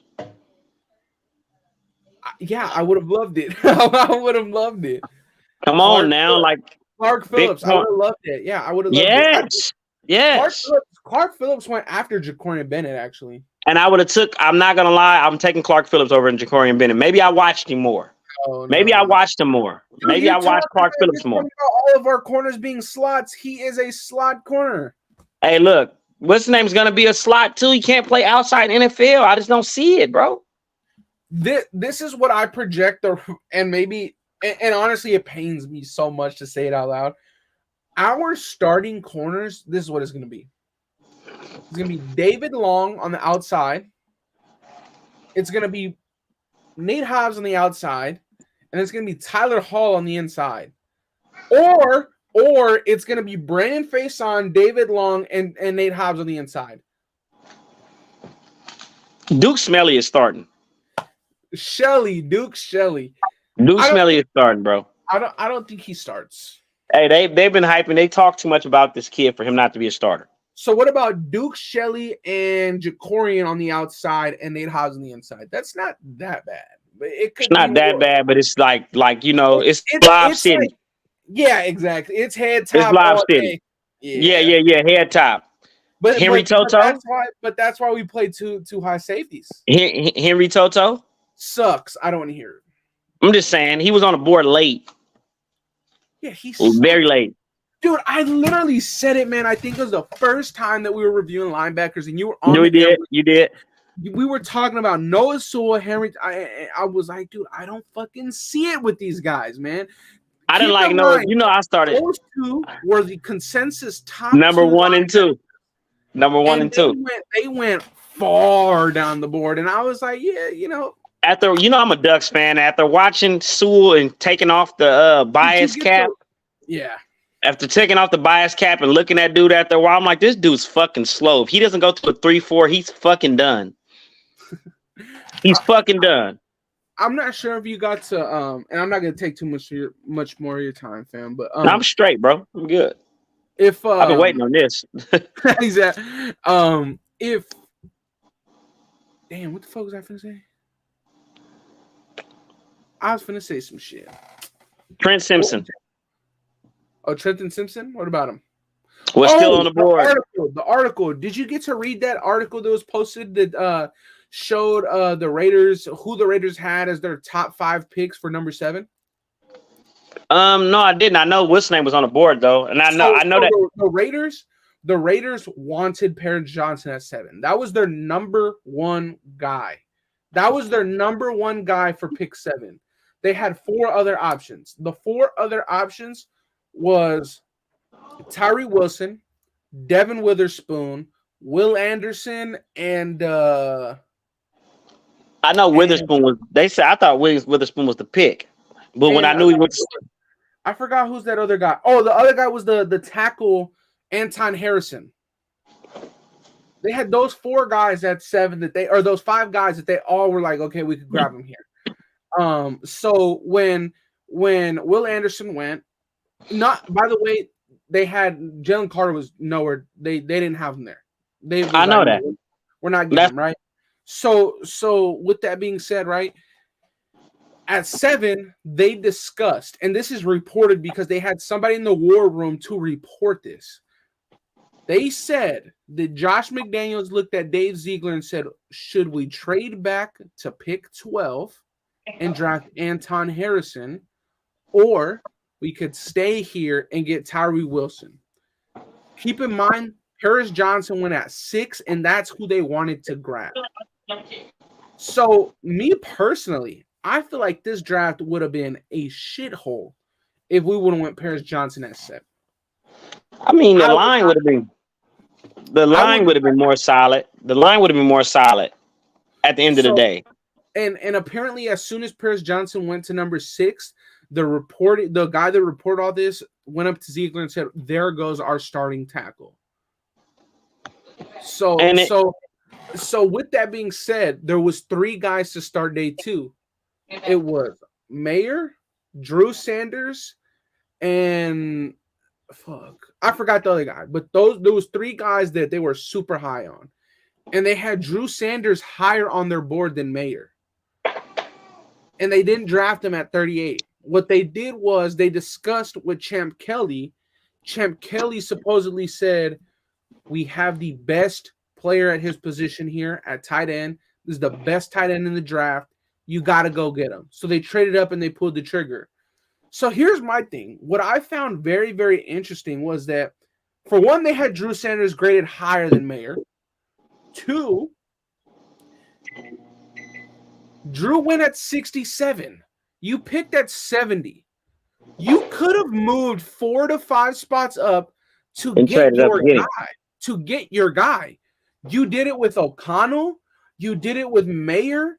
You were fucking aggressive, but when it came down to Drew, they were not aggressive. And when we missed out on Drew at 67, that's when we drafted Byron Young. So it's like I said, it was interesting, man. I feel like Splain. I feel like they really like Splain more than people would think because and we don't see it, He like played a that hell way. of a game against the Raiders. We don't see it because he's a backup. We don't see it because he's a backup. That's why I feel like a lot of fans are like. A lot of fans are saying, "Oh, well, explain this and explain that." We're only saying that because he's never been a starter before. He started a few games, but he's never a full-time starter. We kind of seen this when we got the guy from the Bears a few years ago. Yeah, Nick Kwiatkowski. Yeah, well, we did this already. You know, the thing is that we got Kwiatkowski, and Kwiatkowski was a spot starter. Yeah, I think. Well, the situation with Spillane was that I think in week 4 or week 5, Devin Bush tore his ACL. And then they started Spillane from week 4, week 5 for the entire season after that. They started him for the entire season. But you know, and I thought he did But you know they run a 3-4. Yeah, and I But this is the thing. You run a 3-4, you don't have to cover as much of the field. It makes it easier for inside linebackers to play. You got the inside weak and the inside strong. It makes it easier for them to play. It doesn't make the game harder. I think they also traded for Miles Jack or signed Miles Jack. So yeah, they did. They did trade it for Miles Jack. Yeah, so but Miles Jack looked like shit. So I mean, you know, outside the Raiders, who do you think had the best draft? I feel like the Eagles killed it, man. I feel like Denver even had a good draft. I feel like the Eagles. I feel like Denver. Steelers had a damn good draft. It was a few teams like, you know, even if you say like the Lions, I feel like the Lions. Porter Jr. and what is it, Corey Trice? Yeah, I think they got Corey Trice in the 6th. Like I said, it was a lot of good players being taken, man. I just feel like all I could think of at the end of day 1 was I just kept thinking, I was like, bruh, if X was on the screen right now, we would have been fucking dying laughing because 2 months ago, there was no way that you were going to tell me that Joey Porter Jr. and Cam Smith fell out of the first round. It's wild to think. I was like, what the fuck, dude? I was still, when we took Myers, I'm like, fuck it, Cam's on board. Take Cam. Like, all right, Cam's on the board. We got the defensive end. Take Cam. So how do you feel about teams drafting the number 2 corner on the team, right? Like Darius Rush was the number 2 corner for Cam Smith. But I think that Darius Rush is good, right? Jakorian Bennett was the number 2 for Deonte Banks, right? So it's like, do you have any like the number 2 guy gets tested more, so you see more film on the guy. You see him as more battle tested because he gets the ball thrown at him a lot more than the other guy. Yeah. But at the end of the day, it's like, what quarterbacks beside? I mean, you're not playing like top of the line quarterbacks most of the time. Not in the Big Ten. Well, Deonte Banks had like what 6 or 7 pass breakups this year. Look, to me, when I look at like when I start grading, when I go to my linebackers and safeties and shit, like hard hitters and the people I know can stop the run and shit like that, I look at more like the SEC and the Big Ten. When I want to see like passers and pass rushers, like good cover corners and pass rushers, I always go Big 12 and I always go Pac-12. They throw the ball more. You can go fucking look at it. They throw the ball more in those divisions. Those are Power 5 schools, the ACC as well. They throw the ball around the field. I'm not looking for a fucking hard-nosed linebacker in those divisions. I want to go to fucking Big Ten. I want to go get my fucking linebacker from Michigan. I want to get my linebacker from Alabama. I want to get my defensive tackle from Michigan. I want to get my defensive tackle from Alabama. When I want an edge rusher, when I'm looking for the most dominant edge rusher, I'm going to go Pac-12. They pass the ball all day. You're going to get 1,000,000 reps to go defend the pass. Simple. You know who I really want the Raiders to draft next year at linebacker? Oh. Tommy Eichenberg, my boy that went back to school from Ohio State. Of course. They got the other guy. They have the other guy too, the Samoan guy from Ohio State. The guy is a fucking monster too. And I for sure know he's a first round pick. So, I mean, do you have any other thoughts or what like we kind of recapped it? Like, is there something that you need to get off your chest, man? So this is how I look at it. You know, I see a lot of Raider fans. You know, I got my own page on Instagram. You know, where I talk a lot of shit. and I see, oh my God, you're not a Raider fan because you have a negative outlook on shit. And then when you're too positive, you're just a Raider dick rider. Like, bitch, shut the fuck up. You don't even know watch football. Most of these people that's doing this shit, they only cheer for the jersey. I'm only passionate about this shit like this because I study the players and I know what's going on. It's not like I'm some fucking guy that fell off a fucking banana boat and I wear a fucking Raiders jersey in a parking lot and tailgate and drink fucking beers all day and fucking just cuss the TV out. I'm cussing the TV out for a fucking reason because I watch this shit constantly. That's why it pisses me off. Yeah. I love it. Yeah. I don't give a fuck what it is. I watch Pee Wee. I watch these guys from fucking, as soon as they start talking about them fucking 11 on 11, I fucking watch it from there all the way up to the NFL. So by the time I've watched them get to the NFL, I know who's a fucking bum and I know who's fucking good by now. I feel like scouts, Dave Ziegler, people like that, you should fucking know by now. I don't trust Josh McDumbass. I just don't. I don't trust McDumbass because I seen him fucking kill the Broncos. You gave away Jay Cutler, i.e. gave away Derek Carr. You gave away fucking Brandon Marshall, gave away fucking Darren Waller. Like, this looks like the same shit. You drafted Tebow in the first round. Fuck no, I don't trust you. I don't trust you as far as you can fucking kiss your grandma. I don't trust you, bro. I just don't. I don't, and this is my team, and I'm very passionate about my team, so why should I trust the motherfucker that already fucked up before? It's like putting a fucking rapist in the same fucking category as fucking women. Like, no, I'm not taking a rapist to be my wingman when we're going to deal with chicks. It's just not a fucking good idea, bro. I've seen you in action before. It's just not a good idea to mix you two. That got dark real quick. I'm just saying, it doesn't mix, my boy. It doesn't mix. It's water and oil. So I'm not trusting you again, bro. I'm not trusting you. I don't trust it when it comes to that. But like I said, either way, this season, I want this season to turn out of us getting a future quarterback. We moved on from Carr to Carr is over. We're not bringing back Carr. That fucking boat sailed. It's over with. Now it's time for us to focus on the future. We don't have a franchise quarterback. Without a franchise quarterback in this NFL, you're fucking done, bro. This is a passing league. Yeah. So I wouldn't mind us trading Josh for a fucking second round pick or a late first. If I can package both of those fucking picks and package the rest of these fucking picks and get up to pick one and get Caleb Williams or Drake Mays, I'll do it. Didn't Ricky Williams, when he got drafted, they traded away everything. Everything. They traded away their entire draft class. And that's no exaggeration. Like, they literally traded their entire year's draft class to get Ricky Williams. I thought that was hilarious. But Rick was worth it, though. Rick wasn't worth the whole draft class, but he was worth it for sure. For the Saints were a laughingstock before they got Rick. He made him relevant right off the bat. He went to Miami after he left New Orleans. He left Miami. He got screwed out of all his fucking money. He signed with Master P coming out. Fucking Master P jobbed him, took all his money. And then by the time he got to Miami, he was fucking broke. He had to sign a contract with somebody. He had to get paid. Damn, I didn't know that. Yeah, go back and Google it, my boy. Wow. Shout out to Bullyface, man. He says, this man is talking. Hey, man, this is why I love having X on, bro, because he comes from such a different thought process. And he just talks on what he actually thinks. You feel me? It's like, this is why I enjoy getting on air with everybody that I get on air with, right? Because half the time, we don't agree on shit. So we're able to bounce ideas off each other. And it's actually like you learn, you disagree. It's entertaining. But it's also fun to debate football. You feel me? So when I hear a motherfucker say, I want to trade everything to go get Caleb Williams, in my thought, I'm like, fuck no, right? But then for the other person, it makes sense. So it's like, I like this shit, right? And it's like, I have to ask you, we don't know when we play our games yet, like what the schedule is actually going to look like. But if you had to give like a record prediction, how many games do we win? How many games do we lose? With the current roster we have. How can I say this, man?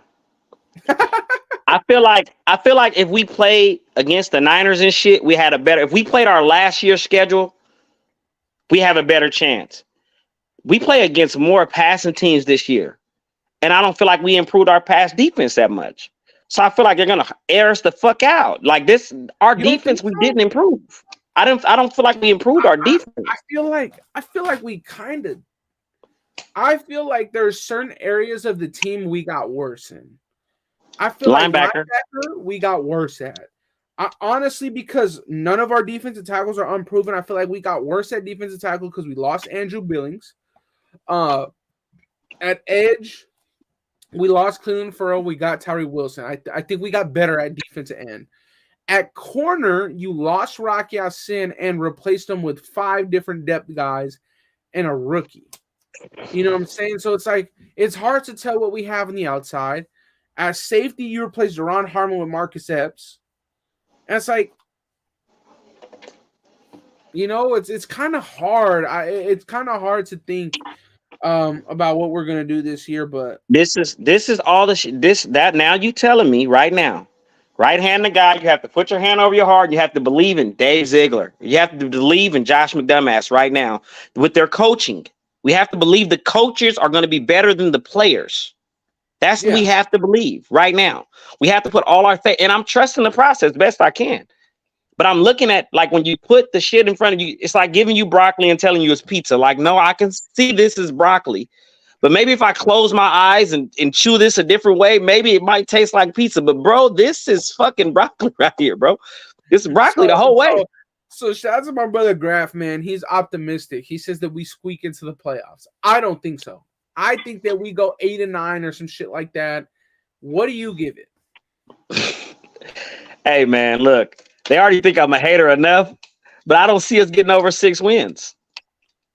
I think that's fair, honestly. You know why? I'm gonna tell you why, though. I believe Josh quits on us this year. Like I believe Josh doesn't get his contract, gets unhappy, and quits on us this year. He goes out with a fake ass injury. He gets his little fucking pay. He signs that fucking contract. Goes out with a fake injury. Yeah, gets that. He's gonna. Oh, I'm hurt. Hamstring's bad or something. He doesn't play. Without him in our offense, then you're gonna see. Oh, we fucking stink. But I don't think he quits on us if we do good in like the first 3 games. Yeah. I mean, but look at how many times we didn't give him the ball in the first couple weeks in last season because of Josh McDaniels had this fucking bright idea. Like, come on now. Yeah, dude. I'll say one thing, dude. When it comes to short yardage situations, I'm tired of seeing that fucking 5 wide. When it comes to, dude, I saw these motherfuckers. We needed a half a yard, and they said we're gonna run this bitch at a shotgun with Brandon Bolden. I wanted to kill myself. Hey, look, with the favoritism going on, like the Patriot guys, like Brandon Bolden shouldn't be on this roster. He does not deserve a roster spot. He doesn't deserve a roster spot. Like right off the bat, that dude doesn't need to be on our team. Why is he here? Because of Josh McDaniels, the coach. As a Raider fan, I don't want you to bring your fucking guy because you trust him. I want you to bring the best player available. That guy is not the best player, bro. And that's just simple. I agree with you on that one. And right now, I'm with you on this one, Andy. We need to just go all out and we need to go sign Marcus Peters. Make us cheer for something. Yeah. Go sign my boy. Marcus Peters, man. Go sign Marcus Peters, man. Go sign him. Dope, brother. I don't give a fuck if it's in the back end of his career. If we were able to land Marshawn Lynch, we could land Marcus Peters, man. Hey, just to have that jersey at the house. Just to have the jersey. Fuck it. I know, right? Shout out to Ronald Perry. He's a Jets fan, I guess. He says, Lamau, you're not getting Quinnen Williams, you psychos. Hey, Ronald, if we said you can have our next 2 first-round picks for Quinnen Williams, would you take it? Would you take it, Ronald? Would you take it, Ronald? Would you do that, Andy? Would you really do that? I would give up 2 first-round picks. Yeah. But you wouldn't give it up for a franchise quarterback, and you sound crazy. If it took our first rounder this year and our first rounder next year to get Caleb Williams, I would do that in a heartbeat. Shout out to Raider Taylor. He says, I remember Andy lies when they went 5 wide. Oh my god, dude. I was pissed, man. Hey, shout out to Raid, man. He says, what's up with an X? Shout out to my brother Raid in the building, man. Hey, my boy Ray, he always agrees with me, bro. He always agrees with me. Me and Ray used to never be on the same page. We're always on the same page now. Yeah, it's kind of crazy how it's all shifted. Ronald said, "Lo, what the fuck is wrong with y'all? Q ain't going to the sorry ass Raiders. Man, we need a defensive tackle, man. Bad, bro. Hey, Like, you know what I see with a lot of Raider fans too? What a lot of Raider fans do? They say this is Dave Ziegler's first draft. No, bitch. He had a draft last year. He had a draft last year. It was a pretty decent draft. Huh? What did Butler and Pharrell do? Oh, Neil Ferrer Jr. and Adam Butler. Yeah. Yeah. I mean, they did what they did. Well, we also went. I mean, those were 4th and 5th rounders, dude. Okay. What about Zamir White? Another 5th round pick. You know who was on? Guess who was on your board and who was on my board? Who was on everybody's board? He's Doc's boy too. What's the guy from Seattle? Kind of think of his name right now. Tyree Wilson. Oh yes, slipping my mind just a tad bit. Just a tad bit. I mean, because last year we drafted 2 running backs. Oh, we needed that with Josh Jacobs, the Pro Bowler in the backfield. We needed that. We drafted 2 running backs, a tackle, 2 tackles. No, we drafted 2 defensive tackles, but we drafted a right tackle, and then we drafted Dylan Parham. I think that's it. Yeah, last year Parham is a star. Parham is a starter, but does he? Parham is going to be a phenomenal starter. Like Parham, I feel like because he's going to be with the Raiders, he's not going to get the Pro Bowl votes, but he's going to be playing at a Pro Bowl level. I feel like if we can get wins, then what's the name? I feel like if we can get a few wins, if we can squeak a few out, then. But I just don't see you beating fucking Kansas City with those cornerbacks and safeties. So, I feel like we can beat Denver still. I don't feel like Denver jumped out of the fucking roof and made themselves that much greater because I believe that what's the name's washed. Have you changed your opinions at all on Andre James? I like Andre James better than Brandon Parker and Alex Barr a lot more. I can't stand those 2 guys. Yeah, man, it's pretty funny, dude. I agree. He says we waited too long to draft the DT, but I like what I see from Young. I like what I see from Byron Young too. I also feel like we waited too long. Maybe not just like a DT, but I mean, like, I'm gonna be honest. I mean, outside of what Mazi Smith went in the 1st, I would have. That was a reach. That was a fucking reach. I mean, at 35, I don't think there was really any defensive tackle that would have been worth it at 35. No. What's the guy from Northwestern? I can't think of the guy's name right now. The African guy. I can't say his name for shit. Yeah. I know you're talking about. But didn't he go in like the 5th round? Yeah, he went late. I wouldn't have took him that high, but I'm talking about I would have took him instead of Byron Young. No, yeah, but that's what I'm saying. It's like I don't think that unless you got Carter at 7, there was really not a defensive tackle that you should have gotten at 35 or 38 because Kalaji Kancey went at 20 something to the Bucks. Yeah, so it's like that guy was a lot of people were high on Keanu Benton, but I wouldn't have taken him at 35. No, I wouldn't have taken that high either. And in terms of Siaki, whatever the fuck from Baylor, no, I wouldn't have taken him at 70. I wouldn't have taken that fucking fat guy. So it's like, and it was over. Yeah, so it's like I think that we just I definitely feel like we waited too long to address corner. And also linebacker. We should have took. Yeah. Like I said, I like the players. I like a lot of the players that we took, but I don't like where the placement of the players. Like, it's when we reach. We got Jets fans in here, man. He says, I have to like this channel. I mean, where the hell did you come from?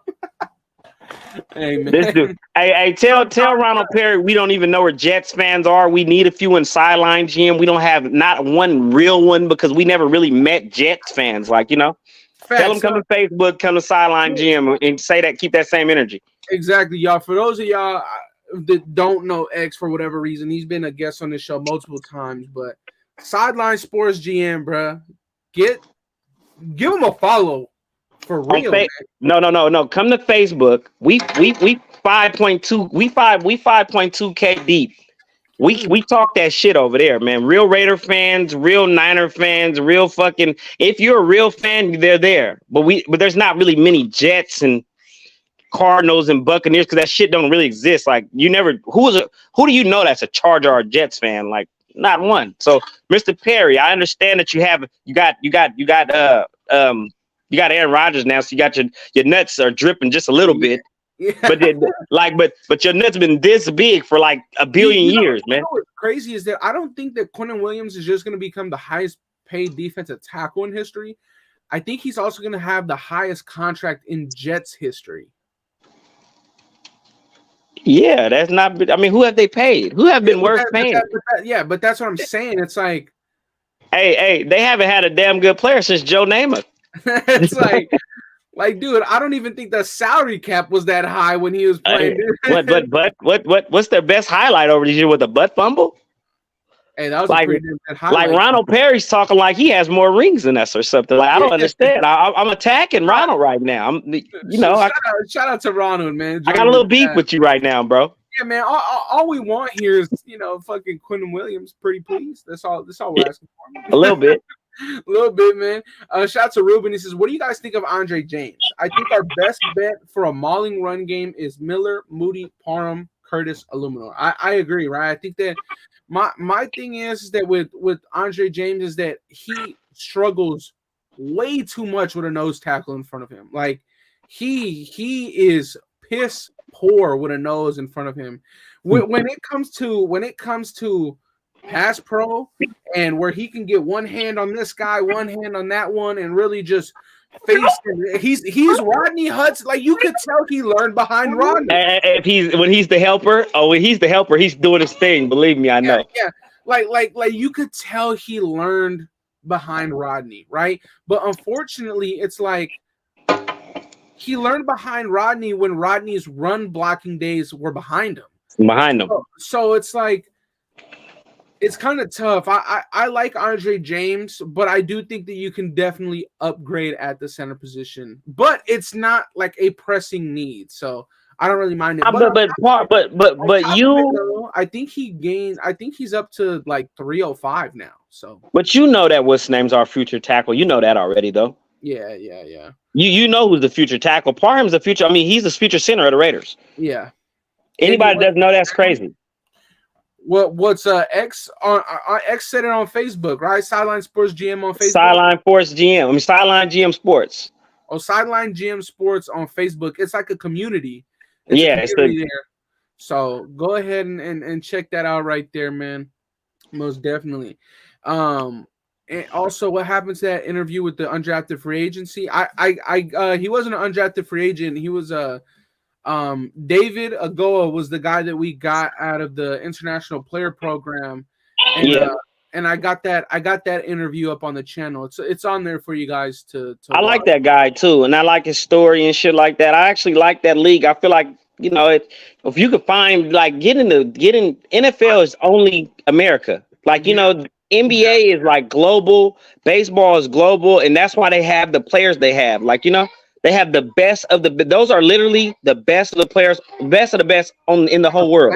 Yeah. We don't know who's good in a different continent because our sport's not played there. And that's why. And honestly, again, shout out to David for coming on the show and talking with us for a little bit.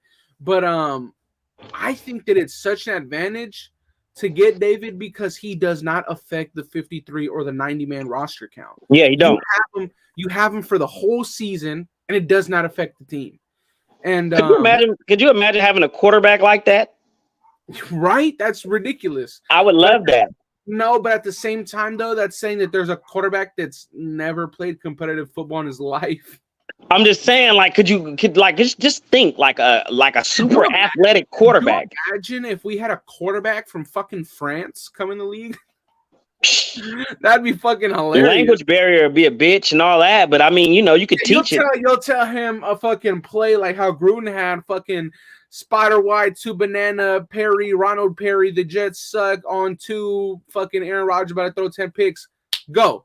That motherfucker's gonna be like, what the What? fuck? Not a chance. Not a chance. It's gonna be like, yeah.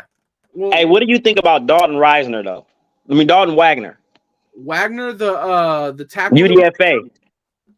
Yeah, I mean, they clearly believe in him. I think he's the highest paid UDFA on our team.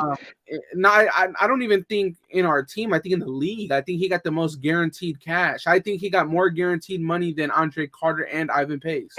Hey, so, look, do you know that? Do you know that guy was that guy was SEC right tackle, second team? Yes, all SEC second team right tackle. Like that dude, he's okay. He doesn't have great bend, like far as like he can run block his ass off. Yeah, it's like he's a little stiff. But he reminds me too much of Bam Olaseni from last year.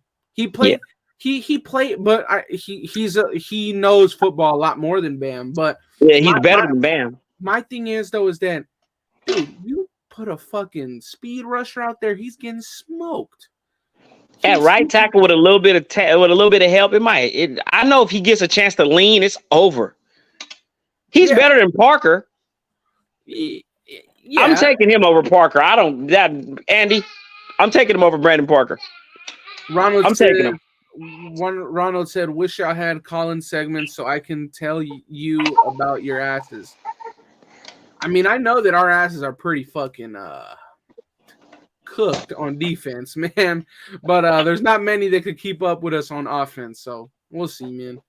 We'll see. But I mean, to be honest, the Jets over under fucking 8 wins this year. I don't think they win more than fucking 8. Hey, look, tell Ronald, just remember when Ruggs beat him at that last play of the game. Oh, dude. Remember that? Ruggs. Yeah, that was funny. Remember that? Yeah. Remember that? Yeah, that was against Lamar Jackson at corner. Yeah, Nebraska corner. Yeah, for sure. See, I'm not always right because I wanted the Raiders to draft that guy when they lined him up against Henry Ruggs, I said his ass is toast. Dude, but not only that, Henry Ruggs hit him with the weakest double move ever, dude. Henry Ruggs' double move on that sucks so ass, but he still made him bite. That was hilarious. But I mean the Jets. Wait. Isn't it in the Jets division the Bills and the Dolphins? Yes. Dude, the Jets are third. Hey, I don't know though. Tua's a candle, bro. He's a candle. You can blow his lights out immediately. But they have the best secondary probably in the NFL. And they have some of the best weapons in the league. I mean, it ain't like all 4 teams can't make the playoffs. The Patriots not making the playoffs. No, I'm just that they're the last team in the league for sure. Browns last team in that division too. If I had to rank that I'd say that Miami and the Jets have the same record at the end of the year. Just I think Miami probably has like some divisional win or some shit. What, Andy? Give me a good answer. Give me a good one. Since I mean we're about 2.5. I mean about hour and a half in. Why don't the Raiders make the playoffs, Andy? Why? Like give the team why not? Give the fans why not? Because they're gonna hate you for it. Why don't we? The beer drinkers. Why don't we? Our linebackers suck. Our defensive tackles are not battle tested or proven. You have no proven outside corners. You have no proven safeties. You have Marcus Epps, but he did it behind one of the best front sevens in the league. And he was pretty much a backup too. He's a rotational player. So outside of our edge rushers and our slot corner, everything on our defense needs improvement. And that's the only reason. And Jimmy Garoppolo can't complete a fucking slant route for his life. A deep one. Yeah. So if you can't throw deep, if you can't throw deep and their safeties are in the box, then what? 10, boys. 7-10. I said, man, I would love for them to make me eat crow, man. Cause I don't give a damn who's under him, what players are on the team. I'm gonna cheer for you for winning. I don't want to lose. Like, I'm not a Raider fan I'm not a Raider fan that turns the game off because we're losing fucking 21-0. I'm gonna watch until the very bitter end, hoping in some fucking way that we can come back and win this game, bro. Imagine if you were one of the guys that turned off that Patriots game. Yeah. Or imagine if you was one of the guys that turned off that Jets game. Or imagine if you were one of the guys that turned off that Seattle game when Josh Jacobs fucking to the that was the longest run of the season, by the way. What about the Charger game? Oh man. What about that Monday turned off the Chargers game? Hey, what about that Monday night when we fucking beat fucking Kansas City in the fucking overtime? We fucking kept throwing the ball and they kept calling penalties. That was Thursday. Oh, Thursday night. Yeah. I loved that game. That was what about the Baltimore game? When Gruden dialed up a play to Zay Jones, dialed up a play. Like I said, man, that boy Marlon Humphrey gave up. Hey, look, I am like, but you know what though? What I find myself doing, like, we're so like how we've been over these last few years. I find myself like, man, I really miss 2016, bro. Like, god damn, I miss that team. I do, but it's like at the same time, it's over with. No, I'm not gonna lie. Over. I definitely agree with Ain't No Way. I definitely turned off the Saints game. Oh, not after the first quarter, but I turned that shit off. I watched the whole fucking game, wondering please make a play, give us something. DC did. This is where DC fucking folded like a bitch in that game. He folded. I don't understand. The Saints and the Steelers were DC's worst games this year. But what I don't understand is how, as the New Orleans Saints, you hold this guy to not even 100 yards passing or whatever the fuck. He didn't even get to the 50-yard line, and then you signed him for fucking 3 years. He's better than anything they have on their roster. Yeah, but I just don't get that. Hey, I'm going to tell you like this, and I don't give a fuck who anybody says. DC's gone. He's not on our team no more, but he is the best quarterback. He's a better quarterback than Jimmy Garoppolo. I don't give a fuck what nobody says that. He is, but he's also double the price. Double the price, but I can understand. He's better, but the margin between Garoppolo and DC is not large. Hey, but if I was going to trade the quarterback, get rid of that quarterback and get another quarterback like Jimmy Garoppolo, I'm going to make sure the team is good. Like, it's other moves we could have made where we could have better players. Not saying, but this is free agency. Just because you offer the contract don't mean the players come. They have to like the regime. And I don't feel like players like this regime. Simple. Yeah. I agree, man. I feel like they got a bad rap already. Yeah. But you can't. When Josh is saying I haven't been to Vegas in 2 months. Well, I think he's going to be here on Friday. I don't feel like you got players like, hey, let's go play for the Raiders. Josh is not even fucking in the building. Like, come on now. Well practice? You're talking about practice? Josh was like, I'll be with the Raiders. I'll sign the franchise tag if we fucking build like around, and we didn't do that.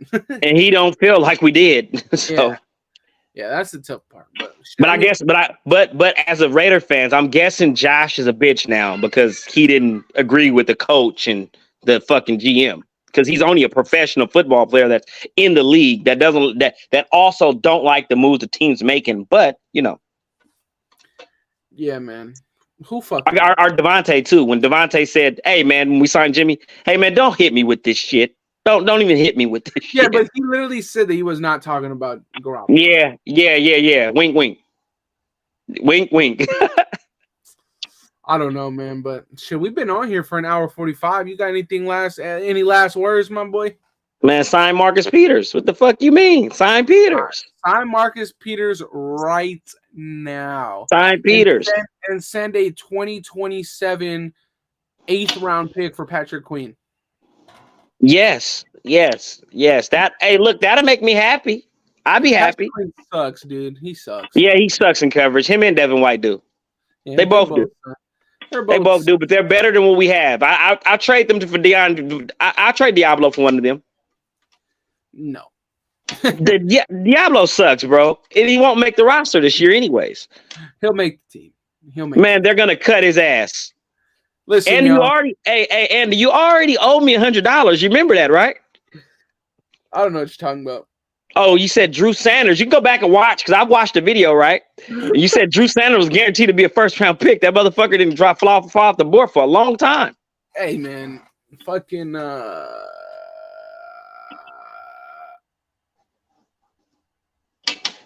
when Jack Campbell came into the board, I was like, damn, Jack went before Drew? Fuck. Yeah, Jack is fucking mid as fuck. Jack ain't mid, though. He's not mid. He's just... He is... Dude, he's about as average as they come. He's above average. He's above average. Raiders fans are going to live in the past for the last 3 more years. The thing is that, Ronald, you would live in the past if you had one. You guys suck. Yeah. Yeah, they don't have a real franchise. Like, who likes the Jets? The Jets are secondary to the Knicks, the Yankees, the Mets, and everybody else. The New York Islanders and the New Jersey Devils, they're all above the Jets. The Jets are the last team. You guys need to go to a different state, and then you guys can be the big dogs. But until then, you'll never be shit long as you're in fucking New York. Jets will never be shit in New York. Hey, dude, just fucking send us Quinnen Williams already, dude. Fuck, dude. Yeah, he's gonna do better than them anyways. He looked better in a Raider jersey. Way better. I agree. Yeah, man. We got to figure out when. What's your Facebook page? Say it one more time before we get out of here, man. Sideline GM. Sideline GM. Y'all make sure to go tap in with my brother X, man. Come fuck around the Sideline GM. I'll be for sure to welcome you in, bro. Like, you're gonna see, man. It goes down in Sideline GM. Oh yeah. Only with X and the rest of my brothers could we be on air for almost 2 hours and it feels like fucking 20 minutes, man. Man, I appreciate you for pulling up on short notice as always, man. But shit, I don't know. Maybe when when the schedule drops, we do another one. And it's good. And you actually give your thorough record prediction there. Man, I'm not gonna bullshit you. I'm looking forward to the season, bro. I'm excited about the season. I can't wait. I want to see what, like, I might not like the moves for that offseason when we got $100+ million to fuck around with. That's gonna be fun. I want to see what happens. Like, I want to see with them. Like, I don't see the vision. I didn't see the shit. I don't see what they see, but I want to see what Jacoby Meyer brings. Like, I know he's a good player. I want to see. I feel like you only can play him on the outside because Hunter can't play on the outside. Hunter's not an outside guy. Well, the thing is with Tre Tucker, Ziegler said that he's an outside and inside guy. Tre Tucker is the mid receiver. He's bubble. Look,